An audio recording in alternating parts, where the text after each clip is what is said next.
el invernadero conversamos mientras nuestras plantas crecen. Hablamos con amigos sobre sus saberes, sus pasiones y su servicio. Hacemos visible lo invisible a través de las palabras. Nos preguntamos quiénes somos y por qué estamos aquí y ahora, haciendo esta experiencia de aprendizaje en estas coordenadas cósmicas. Buscamos activar nuestra conciencia, no desde la mística ni desde la magia, sino desde la espiritualidad práctica, desde el hacer con intención. Hablamos de lo ancestral, de lo actual y de eso que siempre está y une los tiempos. Somos compañeros de escuela, compartiendo sus apuntes.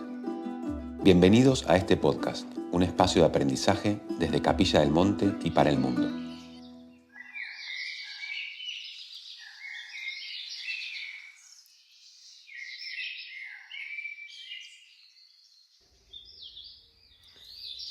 El invitado que tenemos hoy en el invernadero es una persona a quien aún no conozco en profundidad y por eso quise invitarlo, para que lo conozcamos juntos.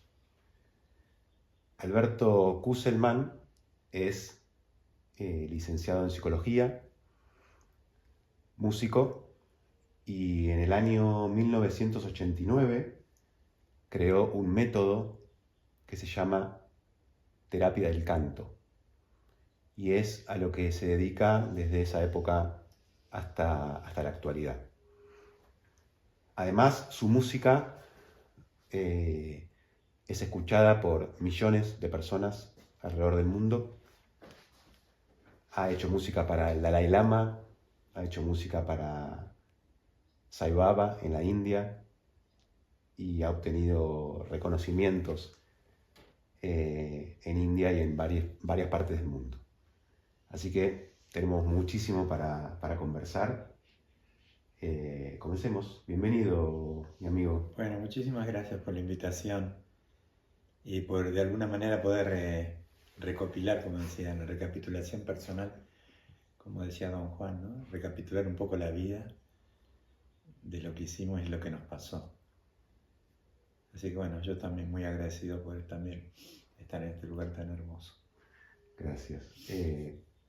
Como cada invitado, Alberto eligió la hierba con la que le gusta tomar el mate, así que vamos a preparar. En este caso eligió el incayuyo, una hierba bien potente. Así que bueno, vamos a preparar el matecito mientras conversamos.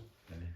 Acá está el incayuyo. Contame por qué elegiste esta hierba. Y el incayuyo es porque lo conocí en San Marcos Sierra, cuando yo me vine a vivir por primera vez a estos lugares. Me vine en el año 86 a vivir. En el 84 ya había conocido San Marcos. Una vecina, yo había empezado a trabajar con mis pacientes, en lugar de estar trabajando en el consultorio, que era de repente, claro, en aquella época yo tenía un departamento ahí en Palermo, donde estaba con un paciente en una habitación chiquita, donde en esa época los pacientes por lo menos fumaban 3 cigarrillos en la sesión. Wow. Y yo más o menos otros tantos, de otras épocas. Y claro, después... Perdóname, ¿qué año eso? Eso será en el 83, 84, okay. Un montón. Claro, yo me daba cuenta que después de estar tanto tiempo encerrado, un paciente tras otro y toda esa historia, dije, bueno, quiero hacer un cambio.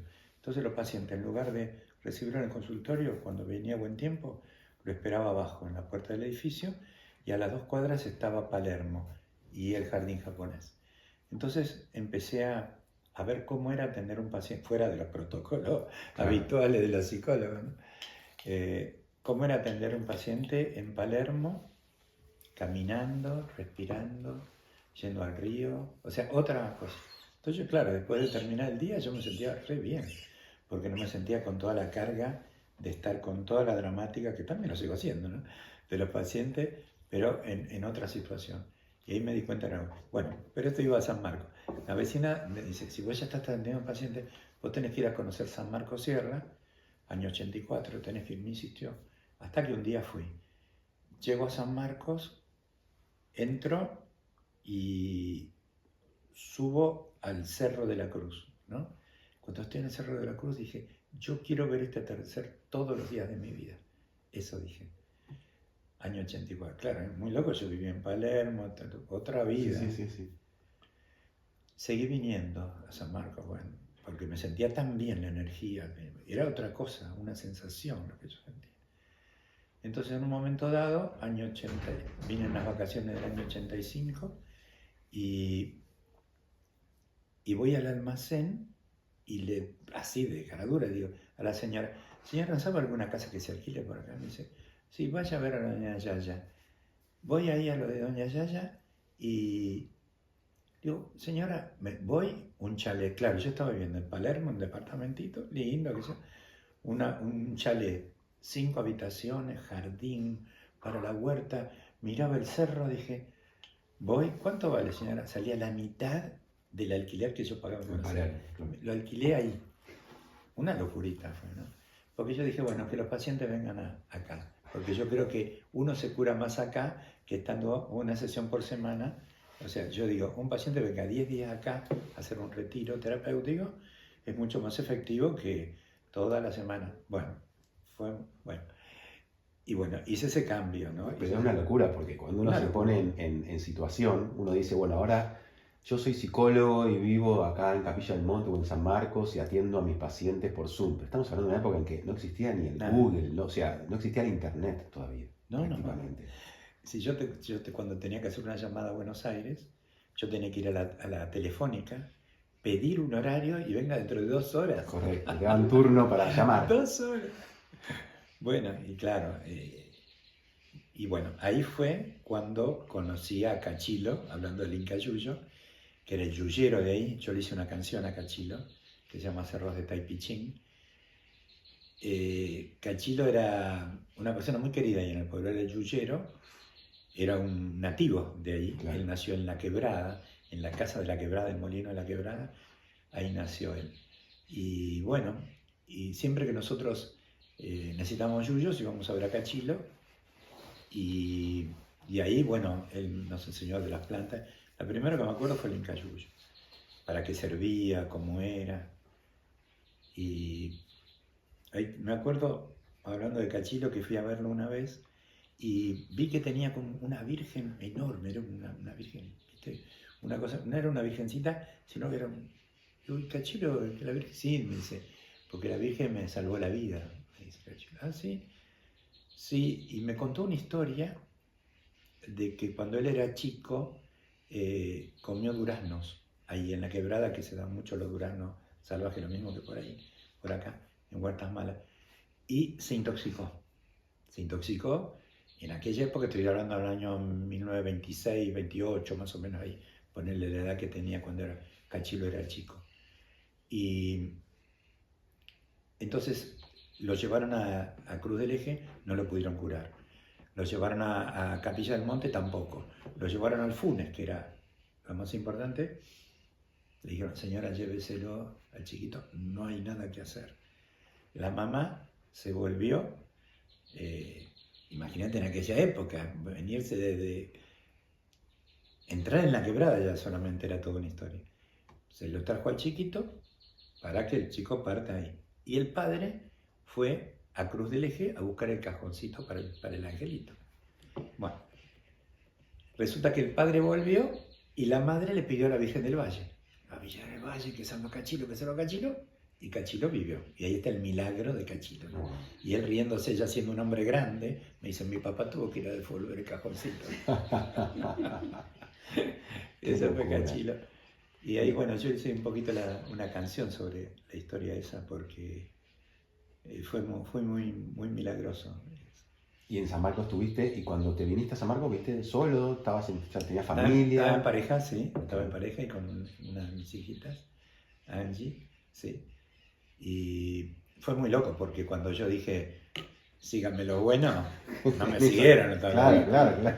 Porque había pacientes que querían tener al psicólogo toda la semana. Claro, además era la psicología tradicional en esa época. Claro. Muchos vinieron y otros no. Pero ahí aprendí muchas cosas, aprendí otra vida. Yo nunca... Claro, imagínate que yo tenía la economía de San Marcos, que de repente tuve pacientes que me pagaron con un tarro de miel, 300 kilos de miel. Claro. ¿Yo qué hago? Claro, pero yo ahí me tuve que acostumbrar, cosa que nunca me había pasado, a anotar en el almacén. ¿Viste lo que me llevaba? Claro. Porque la economía era otra cosa. Claro. Y yo me acuerdo que en un momento dado le pagué al almacenero con los 300 kilos que me había pagado. Pegó la vuelta ahí, la famosa economía circular. Totalmente. Claro. Otra vida, otro mundo, ¿no? Entré en otro mundo realmente. ¿Estuviste en San Marcos cuánto tiempo? 5 años. Del 86 al 90 más o menos. ¿Siempre en esa casita, en esa misma casa? No, tuve 2 casas. Una primer casa, que era la de Doña Yaya, el primer chalet, ese que alquilé. Y después en otro lugar, ya más para el lado de Villaluz, un poquito más. En otro lugar, pero también muy lindo. ¿Y de ahí a Capilla? No, de ahí no. Lo que pasó fue, en un momento dado, yo empecé a cantar, a componer mucho, especialmente San Marcos fue muy, muy importante para mí a nivel compositivo, ¿no? Compuse mucho por ahí. Pero claro, yo lo que quería era difundir la terapia del canto. Y en San Marcos, con una llamada telefónica de 2 horas, me vine en el 89, vine con 2 colegas, un matrimonio de psicólogos, Ana y Guillermo, y subimos al cerro la primera vez. Primero hicimos un campamento abajo, después fuimos para arriba. Un primer día me acuerdo, subimos con Guillermo, armamos una carpa arriba, bajamos para tener todo y después volvimos a subir. Y bueno, el 23 de noviembre, que es el cumpleaños de mi maestro, de 1989, fui arriba a pedir, yo quería estar el 23 de noviembre en el atardecer en la cima del cerro. Bueno, mis amigos se quedaron en otro lugar y yo subí solo para ahí. Y ahí fue que pedí. Y yo lo que pedí fue que el trabajo que estamos haciendo sea conocido por todo el mundo, por todo lado, por todo el mundo. Hoy estamos en esta época que yo tengo gente que me escucha en Ghana. Sí, claro, hay una persona que 3 veces escuchó una canción. Sí. Bueno, en aquel momento era un delirio absoluto. Pero ese fue el pedido que hice, ¿no? Que la terapia del canto fuera muy, muy conocida. Claramente son esas cosas en las que uno, en este caso vos, nunca tuviste dudas de dónde tenías que vivir, de qué tenías que hacer, cómo subsistir era un tema que venía después, pero entiendo que desde el punto de vista de lo primordial, cada movimiento físico de mudanza y el inicio de esta actividad fue clarísimo, o sea, nunca lo dudaste. No, eso sí, ¿no? Para mí fue muy importante, viste, yo todo el cambio que hice a nivel terapéutico lo hice a través de la lectura de las enseñanzas de Don Juan, de Carlos Castaneda. Claro. Cuando Carlos Castaneda, cuando Don Juan dice, la única vida que vale la pena ser vivida es la que tiene corazón, fue camino con corazón. Mi camino con corazón era ver esta naturaleza y decir, yo quiero estar acá. Pero claro, pero también estaba el otro pedido. Yo quiero que la terapia poder hacer, bueno. Y eso fue lo que hice. Hice el pedido y ahí volví a Buenos Aires.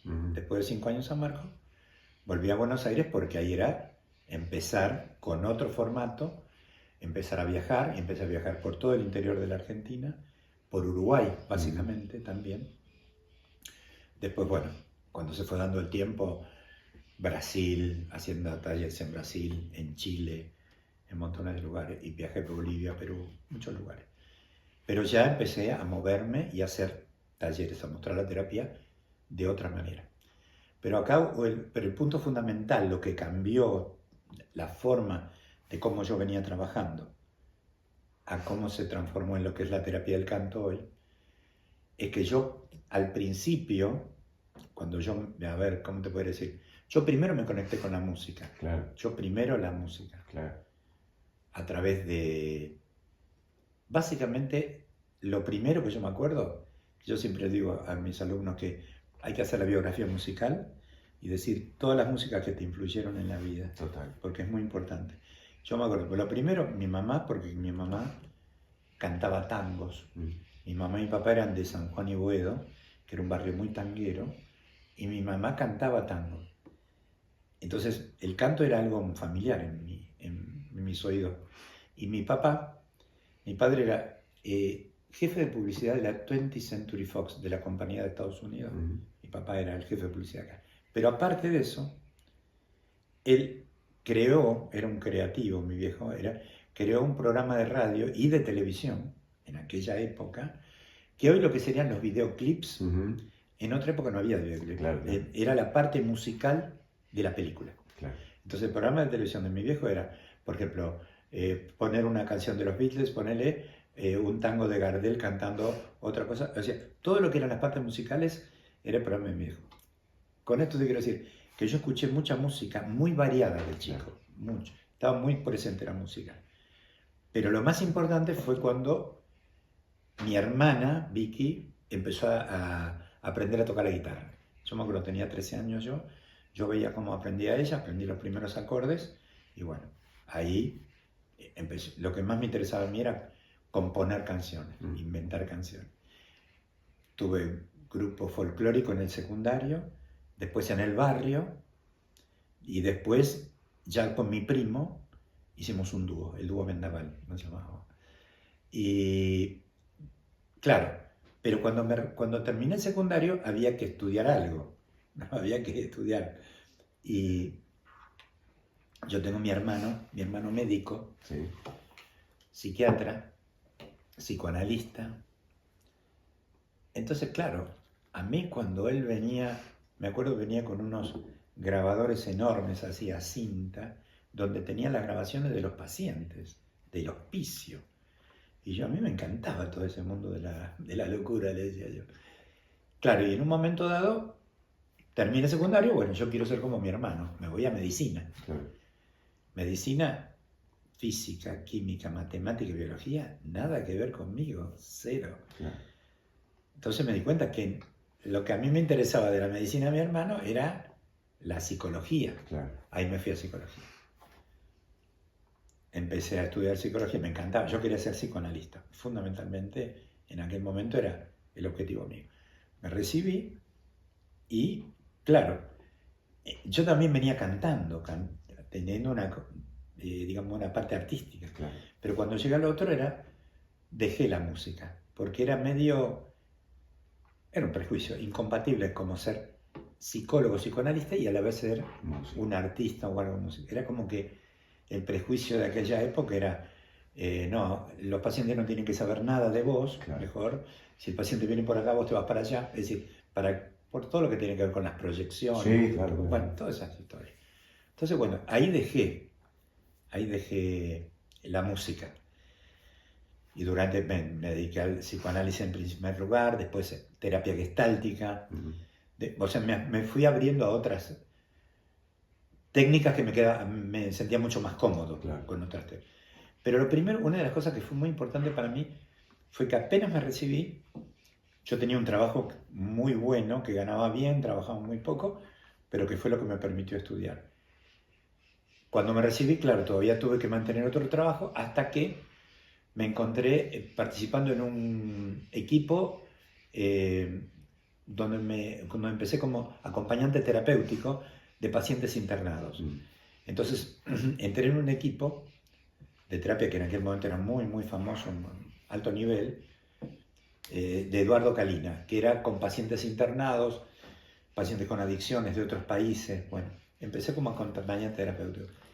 Y ser acompañante terapéutico a mí me abrió mucho, porque de repente yo acompañaba a un paciente al cine. Hoy, ¿dónde vamos a ir? Otro a la cancha. Claro. Otro a esquiar al sur. Claro, entonces yo estaba con el paciente todo el tiempo, hasta que primero fue acompañante y después ya fui terapeuta de pacientes internados. Claro. Entonces eso me abrió mucho la cabeza de que la terapia no era solamente el consultorio. En cualquier momento, yo me acuerdo de haber contenido un paciente en medio de una cancha de fútbol. Claro. Porque a ese paciente era lo que lo conectaba con el afuera, entonces bueno, vamos para ahí o lo que sea. Entonces eso me dio la pauta de, me verán mucho, ¿viste? Por eso también empecé con los consultorios naturales, que yo le dice, la técnica que yo inventé, por decirlo de alguna manera, es consultorios naturales. Venía a curarte, pero en la naturaleza. No hagamos la visualización de que te imaginas el río, no. Poné los pies en el agua, claro, respiremos, toquemos instrumentos, cantemos, bueno, eso fue muy, muy importante. Pero lo que definitivamente en un momento dado cambió fue cuando en un momento dado fui a hacer un curso con un psiquiatra, psicoanalista amigo, medio pariente mío también, Fidel Mocio, gran maestro, que hacía terapia creativa. Entonces vos ibas y aprendías primero como terapeuta para llevarlo después a mi paciente. Entonces, ¿qué hacías? En aquel momento, expresión corporal, pintura, teatro, títeres, toda una gama de cosas terapéuticas que me encantaban. Claro. Porque no era solamente lo verbal, Claro, que también claro. lo sigo usando, pero no era solamente eso. Entonces ahí me abrió la terapia creativa porque Fidel me dice, no podemos seguir haciendo lo que Freud dijo, nosotros tenemos que buscar nuevas maneras de conectarnos con los pacientes. Fantástico. Y bueno, cuando a mí en esa época me llegan los libros de Don Juan, eso fue lo que cambió todo. Porque leo, pero fue muy loco eso porque la primera vez que me llega a través de una paciente de psicoanálisis que yo tenía, años ponele, yo me acuerdo en la época de la dictadura, eran años 78, 79, me trae el libro, La esencia de Juan, Don Juan, lo leo y no me interesa para nada, nada que ver. Para mí era ver Lacan, otros terapeutas, nada que ver. Un indio y un antropólogo, otra cosa. Cumplo años, al año siguiente, hago una fiestita, 2 personas me regalan una realidad aparte de Carlos Castaneda, Sí. otra, una realidad aparte. Las 2 personas en el mismo cumpleaños me regalan el mismo libro. Ya lo tomé ahí como una señal, Claro. ¿no? Y bueno, empecé a leerlo y cuando leo algo, que es lo que cambia, yo creo que es lo que funda la terapia del canto. Don Juan dice, la obra monumental en la vida de una persona es aprender a detener el diálogo interior de la mente. Yo digo, ¿cómo? Si nosotros los psicólogos somos la apología del pensamiento y yo iba a hacer cursos para ver qué había pensado el otro pensador y Don Juan decía que la obra monumental era no pensar. ¿Cómo no pensar? Digo yo. ¿Cómo voy a hacer yo para no pensar si hasta cuando estoy dormido estoy pensando? Digo, ¿cómo es no pensar? Y ahí me vino algo importante, que cuando cantaba no pensaba, que podía llegar a tener poder sobre el pensamiento. Claro. Pero no porque pensar sea algo malo, para nada. El asunto es cuando el pensamiento te lleva al sufrimiento. Claro. Entonces yo me di cuenta que la mayor parte de mis pacientes, por más que analicemos lo que tenemos que analizar, si vos no tenés un método para limpiar la mente y para conectarte con otra parte que sería la meditación, no tenés poder sobre el pensamiento. Soy esclavo del miedo que tengo, de bueno, ahora ya sé por qué tengo miedo, porque le tenía miedo a mi papá. Sí, fenómeno, pero sigo teniendo el mismo, porque sigo con el pensamiento. Entonces yo ahí me di cuenta, y ahí empezó la terapia del canto, que el canto es el agua y el jabón de la mente. Es lo que nos ayuda a limpiar la mente. Te quiero preguntar algo sobre el canto, pero antes te quiero preguntar sobre tu conexión con lo andino, porque vos también de repente tocas instrumentos de viento, quena, sikus, inclusive creo que en tus retiros, en tus talleres, haces que la gente también toque unos sikus chiquititos, ¿no? Que les prestás, supongo, no sé si son de ellos o si los prestás, pero ¿en qué momento vos conectás de repente con esa energía andina? Mira, me pasó algo muy loco. Para mí siempre el folclore fue mi música. La música a mí me llega, yo lo escucho, a mí el folclore argentino. Pero me pasó algo muy interesante. Cuando termino de leer los libros de Don Juan, me los comía ya, después sabía todos.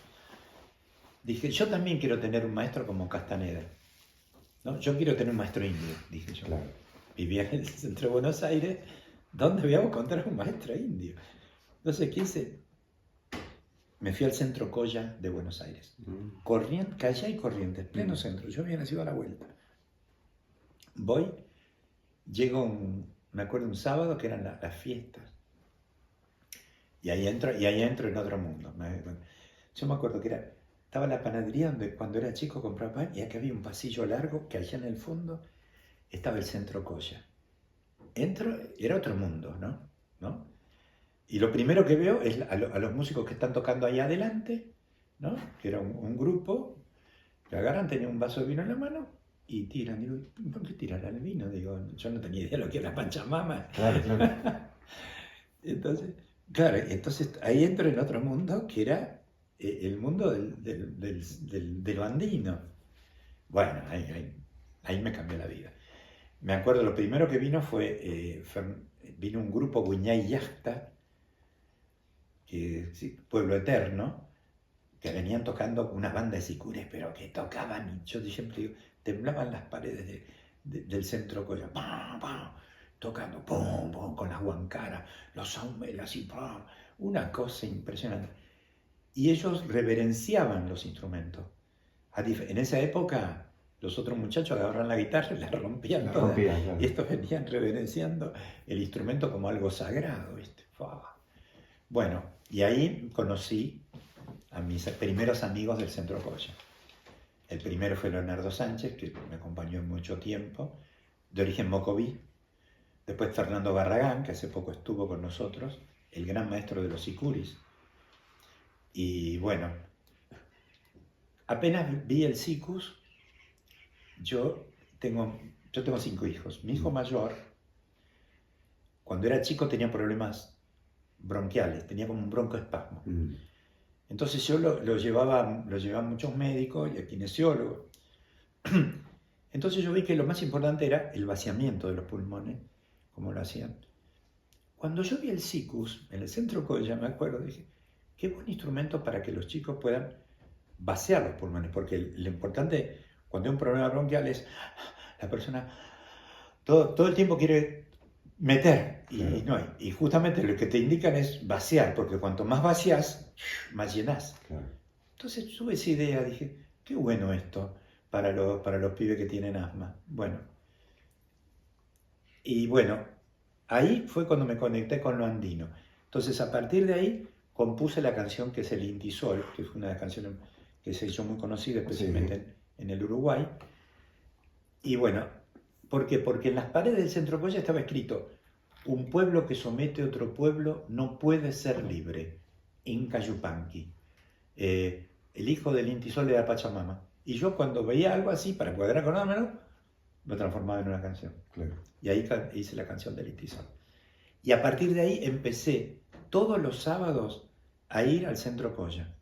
Porque ahí no era, voy a bailar y uno saca a la chica y el muchacho. No, era todos bailando, todo bien comunitario, ¿no? Claro. Y a partir de ahí yo empecé a cantar y ya formé a ser parte de los que cantaban en el Centro Coya. Cantabas ahí. Claro, yo era gringo, viste, al lado de todos los muchachos, pero claro, gente muy divina, muy amorosa, ya formaba parte de ahí. Hasta que un día fue muy loco porque yo ya había empezado a componer las canciones de Don Juan. Lo que yo hice cuando empecé con las enseñanzas de Don Juan, empecé a componer esas canciones y le di un tinte a ver el objetivo terapéutico de cada canción que yo le buscaba. Pero eso fue lo andino. Tanto fue así que en un momento dado, algo que yo nunca hubiera esperado, me invitan a ir al Festival del Tantanacuy en Urubamba, me iba a decir, en Jujuy, ¿no? En Humahuaca. Entonces, bueno, vamos con todos los amigos, toda una banda, tenía como una banda de 6-7 personas. Los muchachos de ahí mismo, del Centro Coya. Sí, del Centro Coya, imagínate, claro, yo cantando con ellos, tocando los sículos, otro cancha el carango. Bueno, fue impresionante. Nos tomamos un tren entre todos y llegamos a Humahuaca y era el Festival del Tantanacuy, como el Festival de Humahuaca, organizado por Jaime Torres, Fortunato Ramos, los ídolos de ahí. Y bueno, y me acuerdo que esa noche tocamos en el festival y yo cantar la canción de Febrero 27 o la canción del Inti Sol ahí, con la gente de ahí, fue muy, muy impresionante para mí. Fue tanto así que yo en aquel momento, nosotros paramos en una casa de una persona de ahí de Humahuaca, que ahora es como un personaje legendario hoy. En aquel momento era Raúl Perchal, se llamaba. Ahora hicieron películas sobre él. Yo fui y le enseñé la canción del Inti Sol a él. Recién la había compuesto. Se le enseñé a él y me fui, nunca más volví. Ahí. Y me acuerdo, estando en San Marcos, vino una chica va a la panadería de Pilar, mi amiga Pilar, que tenía puesto justamente el cassette mío, que era la de Inti Sol.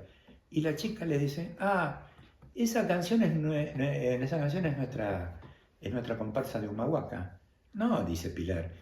Esta canción la hizo Alberto, que es amigo nuestro, que vive acá al lado. Viste, había como una competencia de quién era la canción. Eso me había quedado.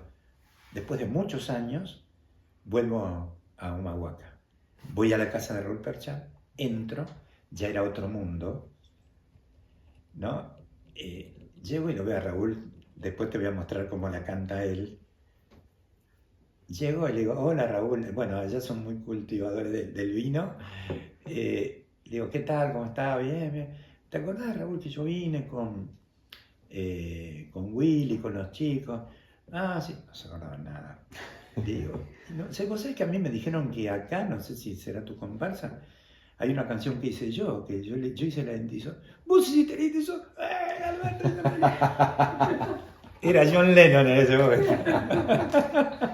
¡Qué locura! Y le decirle, ahora la señora, porque hay que pagar un peaje para ir, ahora la señora, y llevar un tetarabric, a la señora del almacén decirle que vos hiciste el Inti Sol. Hola señora, ¿cómo le va? Yo hice, ¿cómo le va? ¿Qué dice? Sí, acá la cantamos siempre. La comparsa anarquista de Humahuaca tiene la canción del Inti Sol como yo se la había enseñado en aquel momento, que era muy revolucionaria, ¿viste? Muy de lucha. Yo después hice otra versión, ¿no? Y bueno, pero ellos la siguen cantando ahí. Y como la canta original. Y como la canta él, era, ¿y qué dijo José Gabriel? Que un pueblo que soba. Así, ¿viste? Con una energía, claro. Yo después canto, soy el hijo. Más light, claro. Folk. Claro, mira, al lado de esa energía, de cómo la canta, es impresionante. ¿Y qué dijo? Así, ¿no? Porque aparte el hombre era como un actor, claro. Era un personaje absoluto, era un poeta también, era un poeta. Guairahuasi se llama la casa. Ahora le hicieron un documental, el otro día salió en el diario, todo eso. Me vinieron a hacer una nota donde le conté todo esto, ¿no? Bueno. Qué increíble. Antes te dije que te quería preguntar lo del canto. Los seres humanos tenemos en un gran porcentaje mucha vergüenza de cantar y de bailar. Sí. ¿Sí? O sea, son esas dos cosas que como que no nos permitimos. Por ejemplo, en mi caso yo hago música, mi música es instrumental, pero yo tengo letras escritas y mantras escritos que inclusive no me los animo a cantar. Entonces me escudo en mi música instrumental, pero me gustaría cantar. Inclusive he estudiado, he hecho clases de canto y sin embargo hay algo dentro mío muy profundo que sé que le pasa a mucha gente, que es no animarse a cantar, cuando el canto es liberador. Y bueno, no te voy a explicar a vos que te dedicas a esto hace tantos años, por qué es que de repente uno puede conversar, uno puede escribir y nos cuesta tanto cantar. Claro, mira, muchas veces vos sabés que nosotros formamos terapeutas del canto. Y muchas veces hay gente que dice, ¿cómo voy a ir a terapia del canto si yo no sé cantar? Como si esta fuera una terapia para cantantes.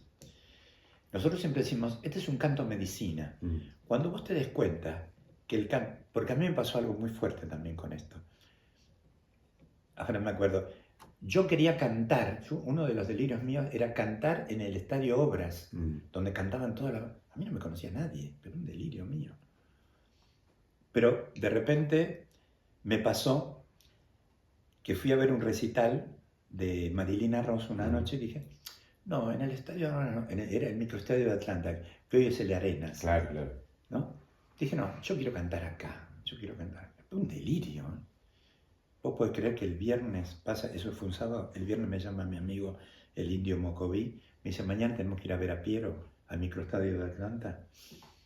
Y Piero me dice, yo le llevo las letras de las canciones de Don Juan, y las ve Piero y me dice, ¿querés cantar hoy? No, le digo, miedo. No, le digo, no traje la guitarra. Aparte no la escuchó la canción. Claro. era como el telonero de Piero, La sintió. de golpe. Era lo que yo había pedido. Se manifestó, pero inmediatamente. Inmediatamente. Entonces me dice Piero, no, le digo, no traje la guitarra. No, me dice, ahí está la mía, en el escenario. Subí, voy, agarro, subo al escenario, estaba el escenario ahí, una Ovation. Para Sí, mí claro, era como un Mercedes-Benz, sí, ¿viste? sí, claro. Nunca había tocado Claro. la guitarra de Piero. Probá con la mía. Bueno, pruebo ahí. Y bueno, y justo abajo estaba la foto de Saibaba, ¿no? Porque el grupo se llamaba Piero y Prema, que era Piero y más todo un grupo muy espiritual. Ellos eran seguidores de Saibaba. Claro. Bueno, y ahí, el milagro vino también ahí, muchas cosas pasaron en ese tiempo. Porque tuvo que ver después con tu conexión, me imagino, con Saibaba. Totalmente. O sea, ¿cómo se manifiesta eso de esa manera? O sea, hay cosas que son indiscutibles. A veces uno dice, no, casualidad. Ya hay cosas que no se pueden discutir. No. Y aparte por otra cosa, porque, a ver cómo fueron tocados, fue toda una serie de milagros que se fueron dando en ese momento. Porque esto que te estoy contando es como el final de algo que venía. Pero con esto iba a lo siguiente. Cuando yo canté ahí, canté lo que quería, ¿viste? Canté. Cuando bajé del escenario dije, no, esto no es lo que quiero. Me di cuenta que no era. Yo no me siento cómodo No en es el el espectáculo. No. Claro. A ver, vengan a verme cómo canto. Claro. No me interesa. Claro. Ahora vamos a decir, vamos a hacer un taller de terapia del canto. Cerramos los ojos, vamos todo para adentro y cantamos y cantamos todo. Ahí yo soy feliz. Pero tuve que pasar por eso. Por supuesto que a veces canto en escenario, pero no es lo más cómodo para mí. Para mí, hagamos un taller y nos ponemos todo y estamos todos en el mismo nivel. Ahí soy feliz y está todo bien. La música como un medio y no como un fin. Claro. Entonces con esto te quiero decir lo siguiente. Tomar el canto como medicina. El canto como medicina, es decir, el canto que a mí me hace bien. No es que, porque también los que vienen a formarse como terapeutas del canto dicen, pero yo no sé cantar, no sé tocar instrumentos. Digo, no hace falta. Porque nosotros trabajamos con las grabaciones, con las canciones. Hay algunos que sí son músicos, tocan guitarra, pero hay otros que no, y son excelentes terapeutas con las grabaciones. ¿Pero por qué? Porque el asunto es, no que yo canto, yo quiero cantar para que vos cantes. Y ahí cambia todo, porque vos ahí lo comenzás a tomar como un servicio hacia el otro. No solamente que me quieren escuchar a mí, sino que yo quiero compartir con vos este camino que a mí me hace bien cantar y quiero que vos pruebes esto, que vos lo pruebes, no que yo te voy a curar. Vos te vas a curar cantando. Ese es el tema. Y aparte hay una cosa que es muy importante, en el transcurso de toda la investigación, que llevo 42 años, pero en un momento me di cuenta de lo siguiente, que el pensamiento, sufrimiento, es una desarmonía, es una falta de armonía. ¿De qué sufrís? De lo que pensás. ¿De qué sufrís? De lo que te imaginás. Me imagino que me va a pasar algo mal. Estoy sufriendo de algo que no está pasando ahora, que estoy tomando mate acá, con vos, y de repente viene un pensamiento, ¿y cómo voy a hacer después? Es decir, estoy sufriendo de lo que me imagino o de lo que pienso. Entonces, ese pensamiento es un pensamiento desarmonizado. Tengo miedo que no me quieran. Es un pensamiento desarmonizado. Y acá viene la canción. ¿Qué es la canción? La medicina. ¿Por qué? Porque la canción es un pensamiento que viene con una armonía, que viene con la música, y la armonía es la medicina. ¿Dónde está? Adentro, y cuando canto, la saco para afuera. Es decir, cuando nosotros cantamos, sacamos música para afuera, desde el instrumento que nosotros somos. Yo soy un instrumento de música, de cuerdas y de viento. Cuando estoy cantando, yo soy la fortaleza, estoy cantando algo que tiene una armonía. Y acá, soy Alberto que piensa, no, tengo miedo que me vaya mal, que no voy a poder, seguro que no puedo, porque yo soy un desastre. Acá, la programación de la neurosis. Y acá, yo soy la fortaleza. Acá diciendo, yo soy la fortaleza en esta nueva canción. Y acá, yo soy un desastre, no voy a poder porque a mí me dijeron en mi casa que me iba a ir mal, qué mal que estoy. Yo soy el canto que limpia todo lo mío. No, yo tengo miedo. Yo soy el canto. ¿Cuál soy yo? Y yo soy este, pero también cuando canto soy este. Y cuando voy acá, voy hacia el testigo, voy hacia la conciencia. Acá, ¿cuándo soy la conciencia? Cuando yo lo veo a Alberto, que soy yo mismo, cuando Alberto dice, y tengo miedo que no me quieran, y tengo miedo que me critiquen, seguro que me van a criticar, voy a hacer eso, pero mejor no lo hago, a ver qué van a decir de mí. Y acá es, yo soy la llama que consume todo. Yo soy la conciencia, y ahí soy Alberto mirándome, mi propia neurosis, todo lo que a mí me pasó que hizo que yo tenga esta personalidad por las identificaciones que tuve con mi papá, con mi mamá, con todo lo que me rodeó. Ese combo hizo que salga esta personalidad. La psicología de la personalidad, lo que estudiamos los psicólogos. Psicoanálisis, la psicología de la personalidad, la forma de ser. ¿Por qué soy así? Y porque me pasó esto, que es muy importante saberlo. Claro. Pero yo me di cuenta que por más que lo sepa... Queda en la superficie, o sea, hay que ir adentro, hay que profundizar. Y ahí viene la espiritualidad. Claro. Ahí viene el espíritu, ahí viene la meditación, que es la otra parte, que también fue fundamental en mi vida. Porque cuando yo terminé de leer los libros de Castaneda, me fui al centro Coya, quiero tener un maestro indio, yo nunca pensé que el maestro indio iba a ser de la India. De la India, Claro. nunca lo Claro. pensé, jamás. Claro. Ni era familiar para mí. Ahora, vos hablas de Castaneda, me interesa aclarar algo, porque hay una falsa creencia de que uno, hoy en día, en la modernidad y en la búsqueda de la conciencia a través de los atajos, están muy de moda las plantas de poder. Obviamente que en esos libros se toman plantas de poder, se trabaja con plantas de poder, pero vos lo que tomaste de esos libros es la esencia, porque vos no me estás hablando de, yo leía Castaneda y me fui a tomar peyote, ayahuasca o lo que sea, sino que vos tomaste la esencia de la enseñanza. Claro. Y eso está bueno aclararlo, porque hay mucha gente que cree que la única forma hoy de conectar con lo más profundo de uno es a través de estas plantas. Ajá. Que están de moda. No es así. Claro. Mira, hubo algo que él mismo, en uno de los diálogos de Castaneda con Don Juan, Castaneda le dice, ¿y usted por qué me dio de tomar las plantas? Y porque vos eras muy duro.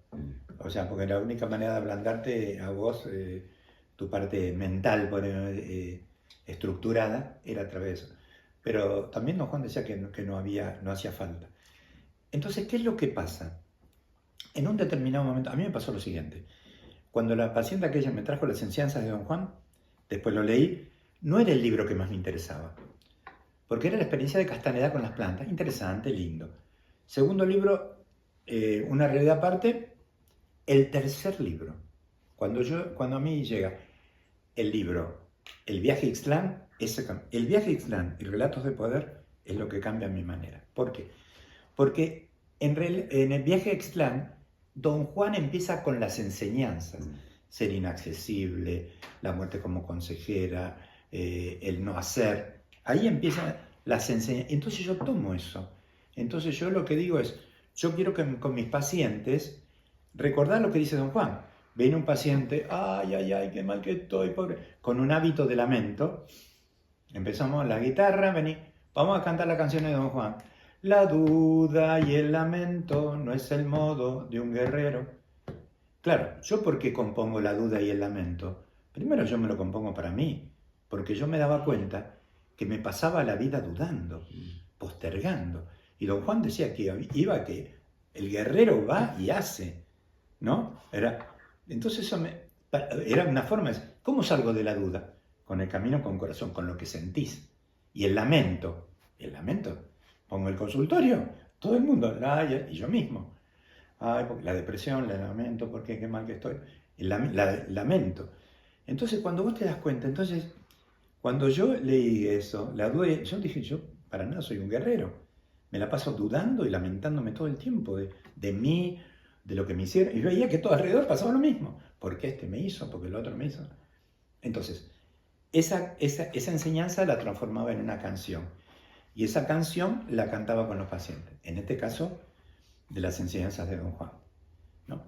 Entonces, a mí, toda esa apertura que tuve con Don Juan, a mí también me llevó a tener una apertura a nivel espiritual, es decir, yo para ahora me tengo que remontar un poco a mis orígenes espirituales, llamémoslo, o religiosos.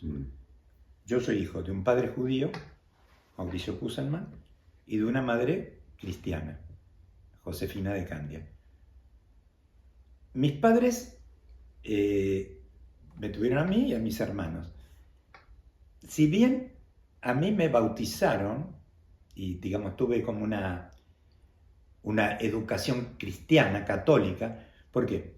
Porque mi padre, Mauricio, quedó huérfano de muy chico y no tuvo toda esa educación judía, claro, tan fuerte, ¿no es cierto? Él tuvo, entonces, yo por parte de no recibí lo del judaísmo, recibí lo otro. Bueno, recibí todo eso, el bautismo, las comuniones, todo ese tipo de cosas, porque mi papá era un judío muy abierto, ¿viste? No era ni ortodoxo ni nada, porque tampoco fue así. Y bueno, también se casó con una goy, como dicen ellos. Sí. Y bueno, eso fue lo que pasó. Entonces, cuando yo tuve toda esa experiencia, pero en un determinado momento de mi adolescencia y mi juventud, nada que ver con el cristianismo, el catolicismo, nada que ver con las religiones. Era la revolución, ¿viste? Nada que ver, no me vengan con nada. Yo ahí, la parte llamada espiritual, para mí la espiritualidad era luchar por los pobres, ¿viste? Y la revolución. Para mí venía por ese lado. Pero cuando viene de nuevo Don Juan y viene la espiritualidad andina y los indios, yo ahí veo otro tipo de espiritualidad que me gustaba, la Pachamama, como el lado familiar. El Catataín, claro que sí, era todo lo mismo. Tupac Amaru, nada menos. Bueno, entonces ahí me conecté con la espiritualidad andina, con la espiritualidad de los pueblos andinos. Y eso fue lo que a mí en un determinado momento me llevó a lo otro, me llevó ¿cómo apareció el maestro indio, el maestro que yo pedí de la India? Porque también aparecieron otros maestros indios, como Chamalú, que fue muy importante también para mí. Pero cuando aparece el otro maestro, mira, lo que pasa, en un momento necesitaba terapia. Voy a ver a un colega mío, un maestro, digo, quiero que hacer terapia con vos. No, me dice, nosotros no. Vos tenés que ir, anda a ver a este. Voy a ver Ricardo Abramovich, me acuerdo. Llego, me encuentro con un señor, una ceniza acá en la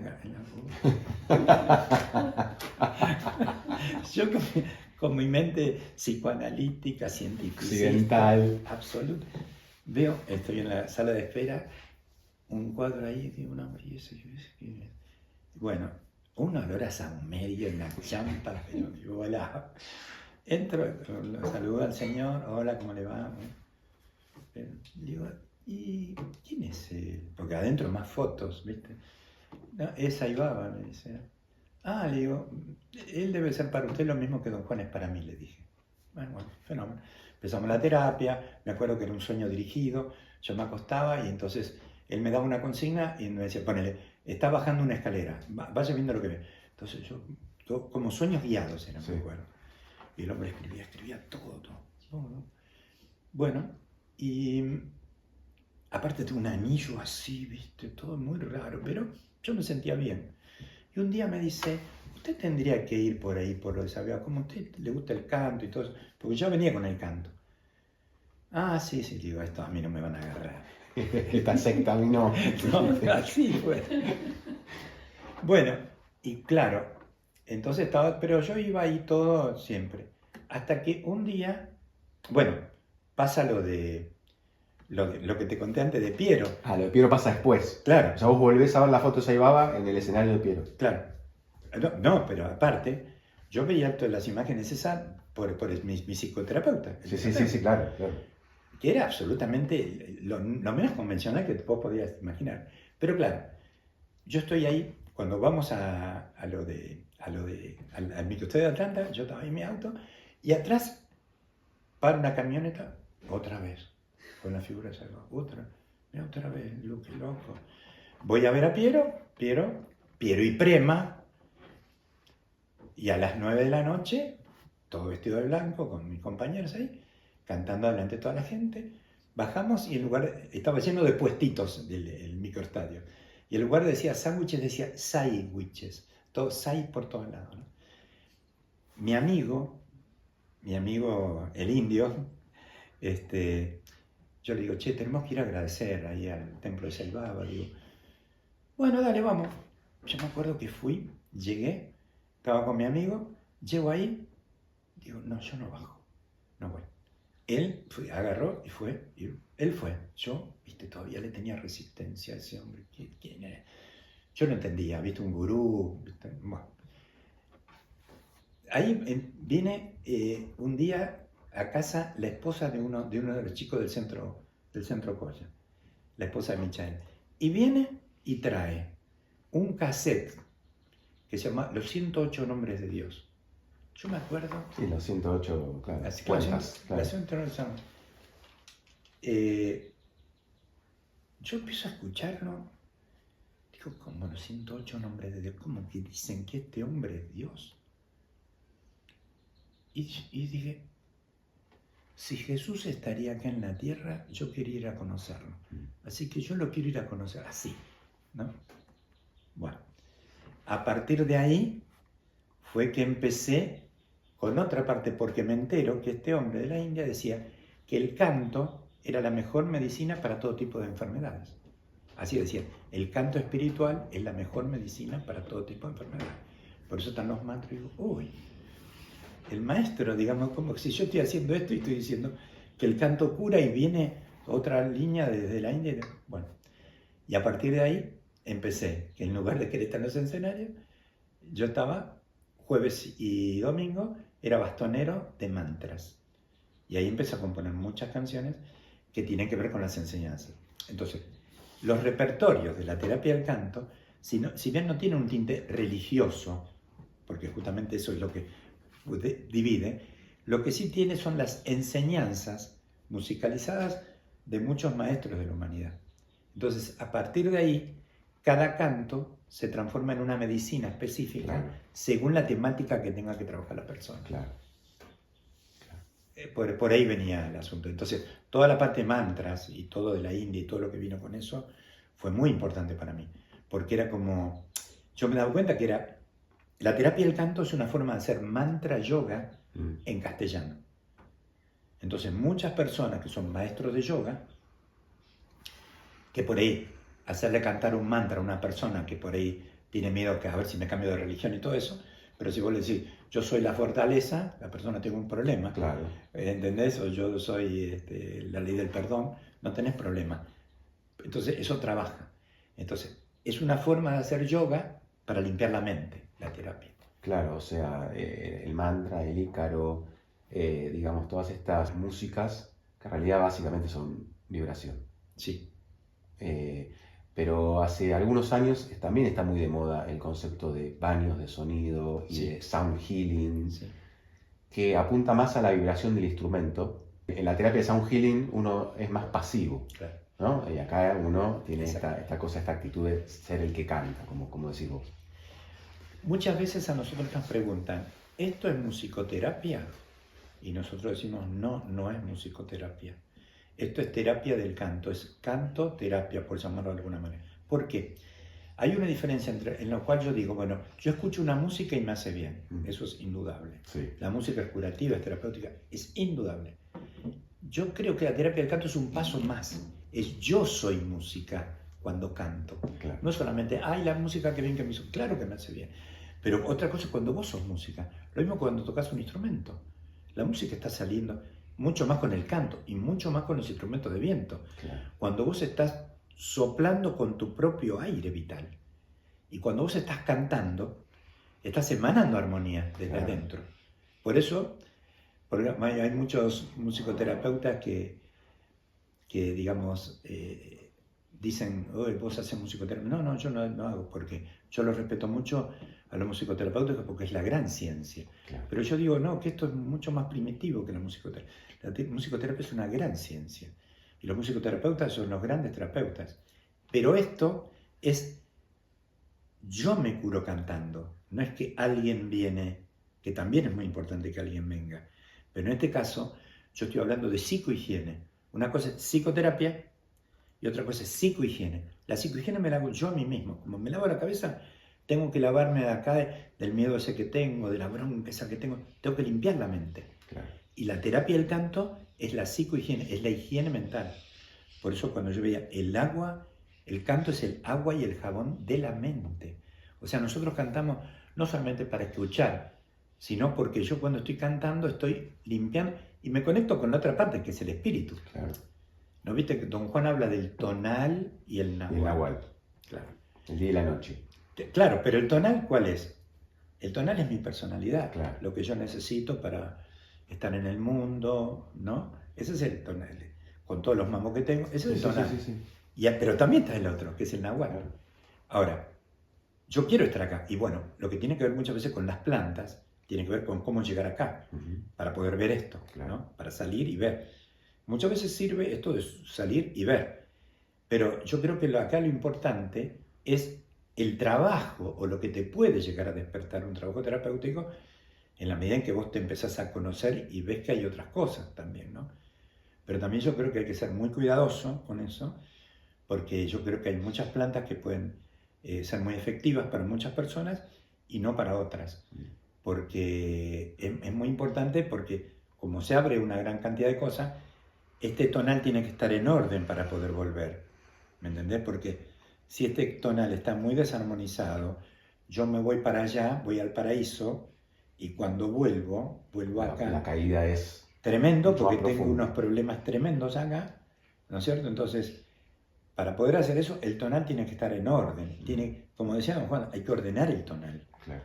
Es decir, la vida cotidiana tiene que estar más o menos ordenada, porque si acá hay muchos agujeros, cuando yo me voy a querer estar todo el tiempo ahí. Claro. Y cuando quiero estar todo el tiempo ahí, Es una adicción, ahí pasa Claro. otra cosa. me voy de la realidad, me voy de la medicina, Claro. ¿no? Y me paso a otra situación de dependencia para escaparme de acá. El asunto no es escaparme de acá, porque si yo me escapo de acá, me quiero escapar. Es, como decía don Juan, ordenar el tonal.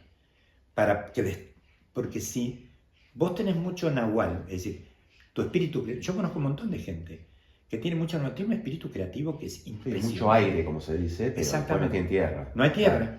Entonces, yo conozco grandes pintores que nunca mostraron un cuadro.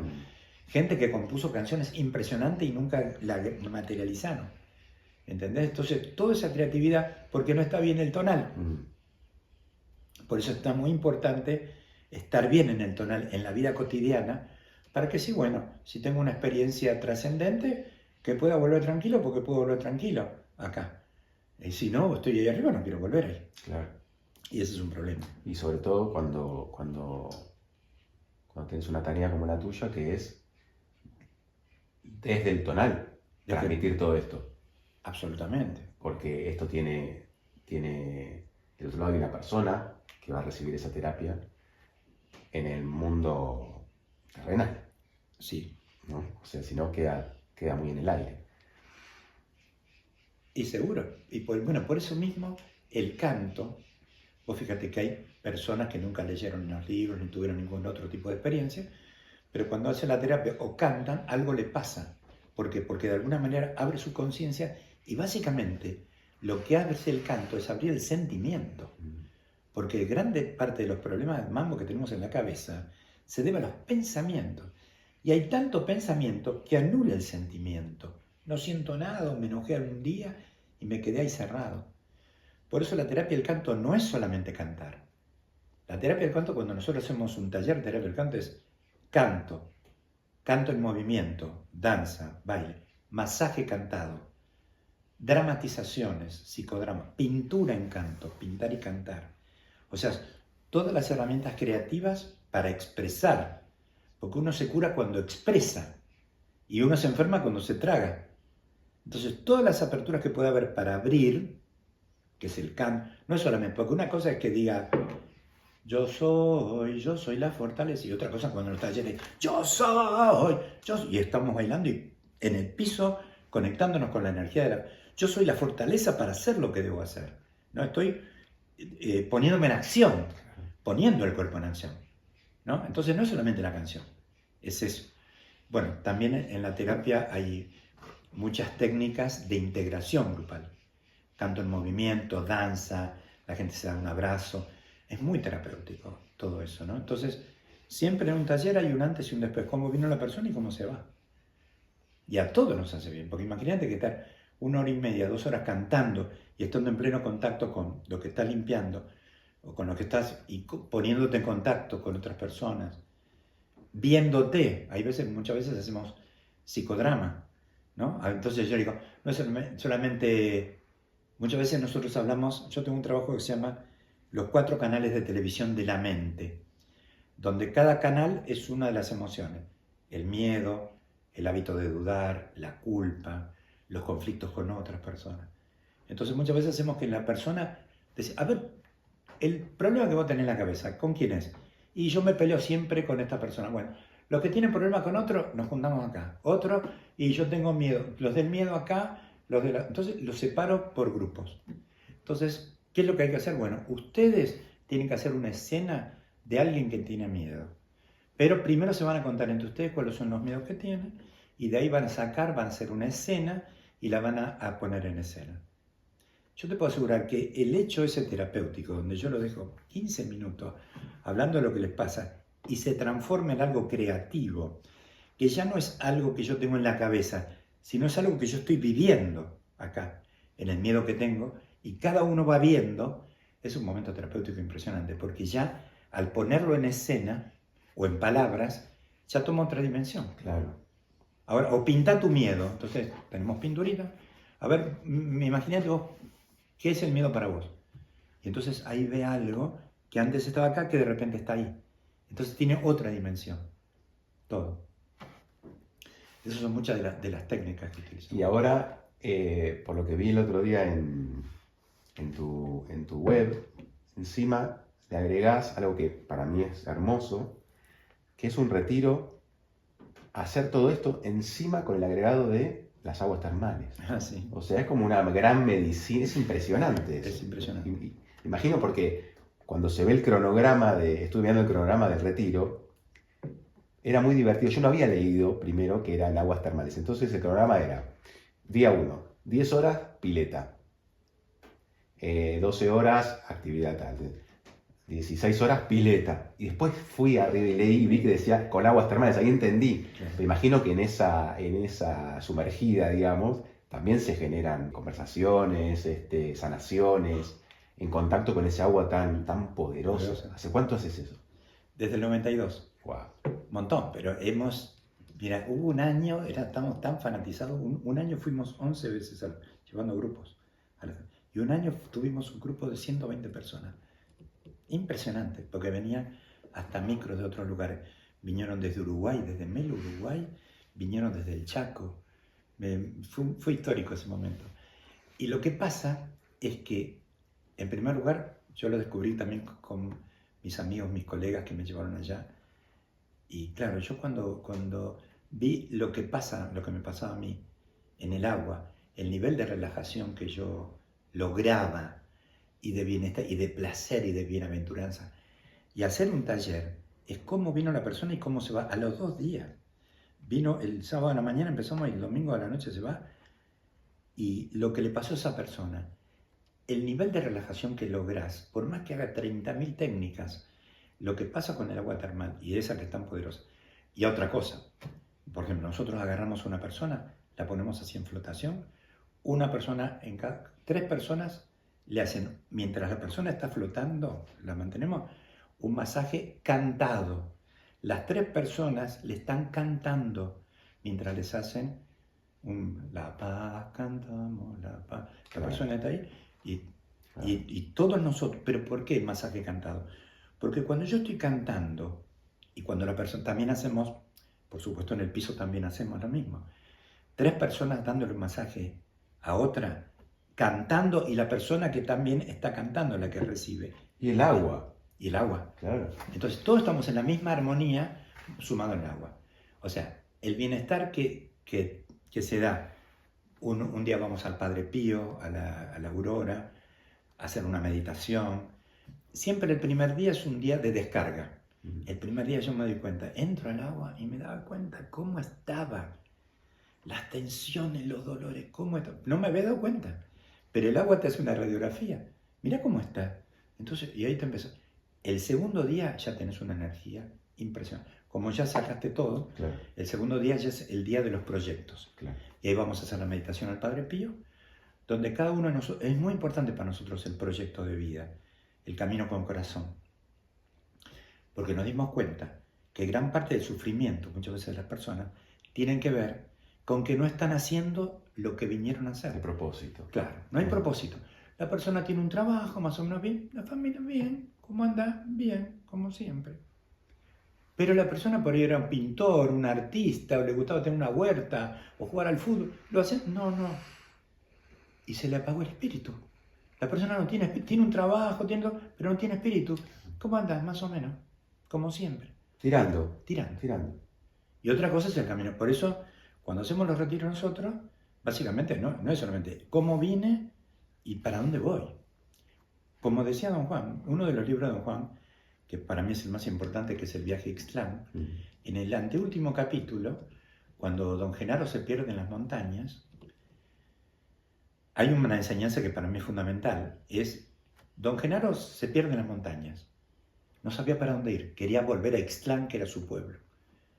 Se encuentra con un muchachito, con un indio, y le dice, yo quiero ir a Ixtlán, ¿sabes para dónde? Sí, yo voy para allá. Se pone a caminar y en un momento dado se da cuenta que no era para ir, lo abandona. De repente ve un grupo de indios jóvenes ahí, se acercan los muchachos, yo quiero ir a Ixtlán, venga con nosotros, venga que para allá. Va para allá y al rato de caminar se da cuenta que no era para ir. Después viene un nenito y dice, sí, yo vivo ahí, dice, es acá atrás de esta loma. Empieza a caminar con el nene y también decide que no va a seguir. Entonces, ¿qué hace? A partir de ese momento, él solamente se va a dejar guiar por su corazón. Ixtlán va a ser donde su corazón le diga. No va a seguir el camino de esos fantasmas que aparecen por el camino que dicen, vení para acá, anda para allá. Esto está simbolizado ahí, Sí, ¿no? claro, por supuesto. Entonces, ahí él decide seguir su camino con corazón. Bueno, esa enseñanza es fundamental. Es decir, porque muchas veces yo en el consultorio, ahora no tanto, pero en otra época tenía muchos jovencitos, adolescentes, ¿viste? ¿Qué querés seguir? No sé qué seguir. Y bueno, por ahí voy a hacer abogacía, porque tengo los libros de mi tío, que era abogado. ¿Pero a vos te gusta hacer abogado? No, a mí me gusta jugar al fútbol. No. Entonces, o si no voy a ser médico, porque quiero que me digan doctor. ¿Pero te gusta la medicina? No. ¿Entendés? ¿Y cuál es? El camino es el camino con corazón. Vos tenés que hacer en la vida lo que viniste a hacer, lo que te gusta hacer y ponerlo a... Yo creo que nosotros encontramos el camino de la felicidad para nosotros es hacer nuestra vocación, realizar nuestra vocación. A vos te gusta la música, te gusta filmar, a vos la huerta, digo. ¿Por qué? Porque vos te levantás a la mañana y vos me decís, tenés que atender o tenés que tocar la guitarra y yo Ahora, me levantás a la mañana, tengo que ir al banco. Es otra energía, ¿entendés? Es el famoso concepto, hacé lo que harías gratis. Claro. Intentá vivir de lo que de todas maneras lo harías gratis. Sí. Hay un cuento muy lindo que grafica un poco esto. No sé si lo conocés, que decía que había un señor de 85 años, padre de familia, ya abuelo, bisabuelo, que había logrado construir imperios impresionantes económicos, empresas, industrias, y realmente le ha ido muy bien. Y estaba en su lecho de muerte y lo rodeaban sus familiares más cercanos, sus colaboradores de sus empresas más cercanos, y aparentemente había tenido una gran vida. Había conocido muchos países del mundo, había comido en los mejores restaurantes, y uno de sus colaboradores lo veía con los ojos perdidos y tristes. Entonces se le acerca con mucho respeto y le dice: don Manuel, lo veo muy triste, pero sabemos, y usted sabe, y todos sabemos que usted que pronto va a partir, pero la verdad que su vida fue una vida increíble, formó una familia hermosa, todos nosotros, sus colaboradores, lo respetamos mucho y lo queremos mucho, deja un legado impresionante, una gran herencia, no esté triste, don Manuel. Y don Manuel lo mira y le dice: lo que pasa es que yo quería ser bailarín. Totalmente. Y bueno, justamente a mí ese concepto de camino con corazón fue lo que a mí me permitió cambiar la forma de trabajar, empezar a atender a los pacientes allá, venirme a vivir a San Marcos, empezar a viajar a determinados lugares, porque fue con corazón. Y es lo que vos decís, ¿no? Yo me acuerdo que hay una enseñanza que dice que las cosas se hacen de dos maneras, por esfuerzo o por poder.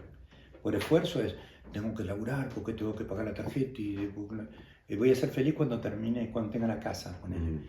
Y otra cosa es por poder, esto que vos decís, ¿no? Lo hago porque lo siento, lo hago porque me gusta. No sé la cantidad de lugares que yo he ido a hacer talleres que de repente no vaya nadie, pero yo lo hice igual, o que venía una persona y lo hacíamos igual, montones de veces, en distintos lugares que ni no conocía a nadie. Y bueno, pero esa posibilidad de darme cuenta que más allá de los beneficios que podía tener, era todo lo que para mí era el poder hacer lo que a mí me gustaba. Claro. Yo todo el tiempo lo agradezco, y siempre cuando yo hago un taller y empiezo, yo le agradezco a la gente porque gracias a ellos yo puedo estar haciendo lo que a mí más me gusta hacer. Total. Entonces, por eso le decimos a la gente, lo más importante es el camino con corazón. Yo también se lo digo a mis hijos, ¿viste? Y gracias a Dios todos mis hijos siguen su camino con corazón. Este podcast lo escucha mucha gente y lo ve mucha gente desde de repente una ciudad, un lugar, tal vez un poco alejado o muy metido en esta rutina. Y esto que vos decís seguramente va a inspirar a mucha gente a animarse a hacer eso que ama y que muchas veces por ahí no lo hace por miedo a de repente no poder pagar sus cuentas. Claro. Entonces, bueno, te pido como para cerrar un mensaje a esa gente que va a sentir algo cuando vea esta charla. Yo les puedo decir que me acuerdo de lo de John Lennon. La tía de John Lennon le dijo, no vas a ir a ningún lado con esa guitarrita. Él no le hizo caso, gracias a Dios. Gracias a Dios. Gracias a Dios. Pero con esto es lo mismo, ¿no? Porque yo también, si no se me hubiera puesto ahí, yo la guitarrita mía, cuando yo me recibí, digamos que no tenía una cosa así económica que tenía que ver con musical, pero yo me dediqué a lo que podía ser algo económicamente mejor, que era mi profesión de psicólogo, pero tuve la posibilidad de que nunca dejé la música. Y yo cada vez que me junto y toco música, yo me siento feliz. Yo la felicidad, yo he tenido momentos de felicidad, de estar riéndome, no sabía de qué, pero que era de felicidad, de poder de repente estar encontrando una armonía con todos mis amigos, con todos los músicos. Entonces, el concepto es, la única vida que vale la pena ser vivida es la que tiene corazón.